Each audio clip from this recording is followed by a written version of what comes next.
At syempre, bago natin bunutin yan mga lods mga idol, so tatandaan natin yung position nya. Yan, so may washer pa yung nut. So dyan yan, tatandaan natin yung position nya na ito. So naka-align doon. Itong flange na to dapat naka-align siya rito. Ayan, yan siya mga lods mga idol. Yan, nakita nyo dito, dapat diretso rin siya. Kumbaga magkatapat yung butas ng bolt na to doon sa butas ng bolt sa kabila. Dito mga lods mga idol, kumbaga magkatapat sila para pagbalik ganun din ang posisyon. Ayan, so magandang araw mga lods mga idol. Ayan, so propeller shop andito sa ating harapan. So magpapalit tayo ng sirang center bearing. So tatanggalin muna natin itong mga lods mga idol. Kung nakikita nyo itong rubber ng center bearing, alug-alug na siya. So pagka ganito yung rubber ng ating center bearing, kahit hindi pa sira yung bearing, ay makalampag na itong mga lods mga idol, dahil magkakaroon siya ng play kapag ka umiikot, lalong lalo na kung nakarekta ka na at mabilis yung takbo. Ayan, pero bago natin tanggalin yan, para matanggal natin yan, so tanggalin muna natin itong slip yoke ng propeller na ito at itong mga tornilyo niya na 24mm na bolt-in nut mga lods mga idol. So tanggalin natin yan para mapatras natin palabas yung ating center bearing. Ayan, so kasama yung kanyang rubber. So papalabasin natin yan. Bago natin matanggal ay tanggalin muna natin itong mga tornilyo ng slip yoke ng propeller gamit itong 24mm na combination wrench at 24mm na box wrench mga lods mga idol.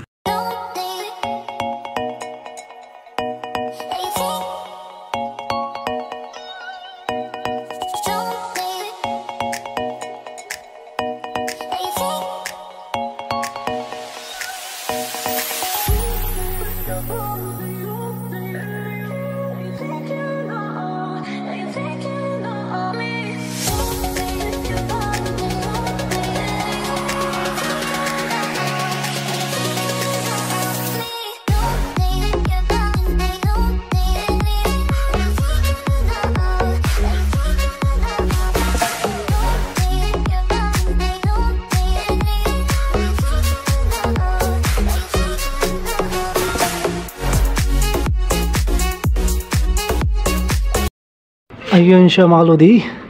Ayan, so nakita nyo may nut pa yan. So kailangan tanggalin natin tong nut na to para mabunot natin tong flange na to. So nakita nyo natanggal natin yung kasawa niyang propeller. At merong apat naman yan na bolt-in nut na 24mm ang sukat. So ayan, natanggal natin. So ilagay natin dyan. Tapos ngayon ito tatanggalin natin. So para matanggal natin yan, kailangan natin matanggal yung nakalak na yun na part.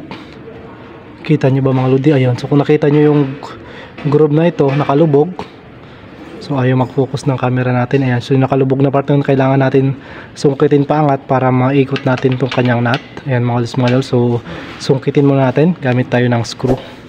So pukpukin natin yan para umangat, para makaikot yung nut dahil nakalak yung nut dyan. So di ganong kita mga lodi. So kuha muna tayong pang tanggal. Ayan mga lods mga idol, so para matanggal natin yung lock nya, so gamitan natin siya ng ganito. So kahit matulis na screw pwede, para pang sinsil natin para umangat yung nakalubog na groove. Ayan siya, pero inumpisahan na natin siya mga lodi. Ayan, pero hindi pa tapos. Ayan, so tapusin natin para umangat ng gusto, para malambot siya ikutin. Sa ilalim, ganun din, para umangat.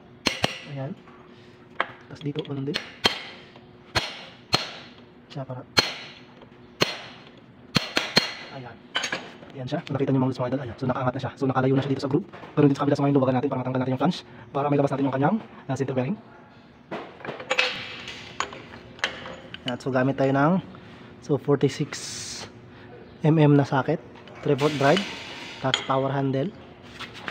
Ayan siya mga lods. So yan, para makita niyo na gusto. So ikutin natin counterclockwise. Ayan, so malambot na siya dahil wala nang nut niya. Ayun. So parang naman tayo naglalaban na ito. Ayan siya mga lods mga idol. Ayan siya. So laluwagan natin. Tapos papakita ko sa inyo yung lock niya na sinasabi ko. Ayan. So ito nakalubog. So sininsil natin para mag-release siya rito dahil nakalubog siya rito, para hindi basta-basta matanggal yung nut. Yun ang pinakalock niya. So wala siyang cutter pin. Kaya ganito yung ginamit na lock sa kanya. So ngayon pwede natin bunutin ng kanyang flange para may labas natin yung kanyang center bearing. Ayan. So pwede natin kamayin pag malambot, pero pag matigas, pukpukin. At syempre, bago natin bunutin yan mga lods mga idol, so tatandaan natin yung position nya. Yan, so may washer pa yung nut. So dyan yan, tatandaan natin yung position nya na ito, so naka-align doon. Itong flange na to dapat naka-align siya rito. Ayan, yan siya mga lods mga idol. Yan, nakita nyo dito, dapat diretso rin siya. Kumbaga magkatapat yung butas ng bolt na to doon sa butas ng bolt sa kabila. Dito mga lods mga idol, kumbaga magkatapat sila para pagbalik ganun din ang posisyon. Ayan, so dapat ganyan din ang posisyon niya pagbalik. Tatandaan nyo yun. Tapos ngayon bunutin natin. Kinakamay lang yan. Ayan siya mga lodi, so ganyan na kanya itsura. So kinalawang na, so wala na siyang grasa. Ayan siya mga lodi. Ito yung kanyang center bearing na papalitan natin ang buo. Nakita nyo, ayan. So alog-alog na yung nut, yung kanyang rubber dahil matigas na. So makalampag na to. Parehas lang yan yung tunog niya sa sirang cross joint. So yun, tanggalin natin.